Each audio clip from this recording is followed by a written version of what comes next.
In today's video, I'm going to be explaining what delayed onset muscle soreness is, aka the muscle soreness that you get from the gym, and explain why it doesn't necessarily mean that you are building muscle. What is a better measure of your progress? So the first point is, what is delayed onset muscle soreness? What are DOMS?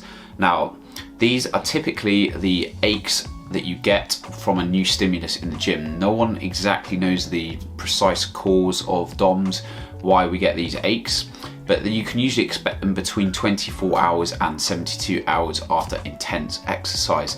Now, you'll notice in an experience that this often happens when there is a new stimulus applied. So if you've been running the same exercises for a certain period of time and then you switch up your routine, your body's then adapting to a new stimulus.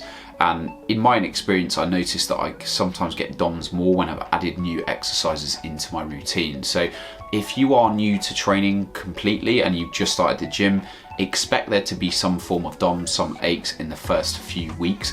Now, providing that you are nailing your sleep pattern, having sufficient protein and looking at your recovery, you should have these aches subside over the first few weeks. So it's completely normal to have some aches in the first few weeks of training. Now, why does the aches not correspond exactly to muscle growth? Well, going back to the bigger picture, what do we need to build muscle? We need the presence of mechanical tension, meaning training close enough to failure. So there needs to be a minimum level of training intensity established, training hard, pushing yourself to within a couple of reps of failure on each working set. From there, it's a case of progressive overload, which is increasing the weight over time or adding more reps per set on the same weight and then increasing the weight. So you have to be continually pushing yourself, increasing the weights over time for your body to continue to adapt.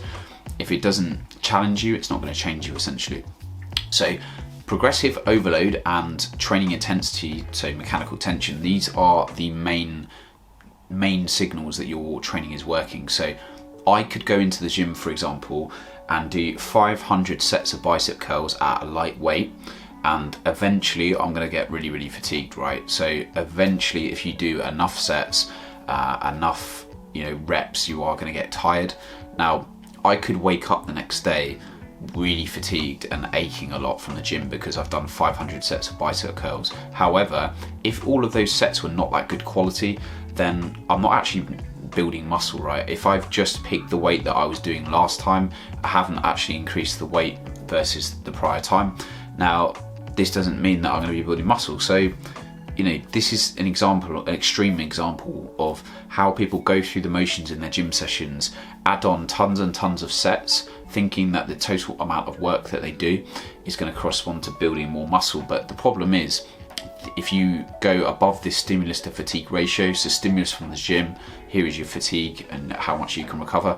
If this stimulus becomes too high and you do too much sheer volume of work, then your ability to recover and your fatigue has just been exceeded, and you're going to wake up aching so much to the point, especially from say a leg day, people take it too far, taking it to the point where you can't even walk the next day. So your ability to get back in the gym is then impaired. So if you are aching to the point where you can't even get back in the gym the next day, or it takes you 3, 4, 5 days to recover from a leg workout to actually try and train in the gym, let alone walk again, you are doing too much, and it's a case of dialing back the number of sets you're doing, focusing on quality, not quantity. So in summary, muscle soreness on its own in isolation is not the driver of muscle growth. Mechanical tension, i.e. training close enough to failure, is, and then progressive overload is a sign that your training is working and your body is going to continue to adapt to build muscle.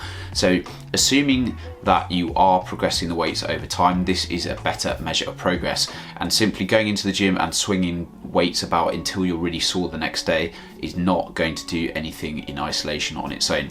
You need the presence of progression in your training, increasing the demands over time in order to build muscle. So use this as the main focus of whether your training is working.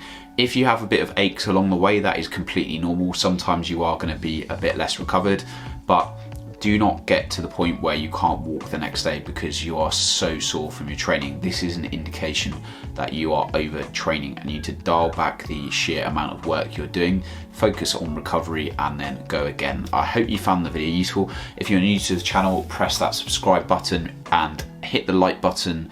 Thank you very much for watching. It really helps the channel grow. If you would like to take your results to the next level, then I do have spaces for my online coaching available. The links for my website and my client results on my Instagram pages is below. So click those links and fill out the form and get a free call with me if you are interested. Thank you for watching and have a great rest of your day. I'll see you on the next video. Thanks a lot.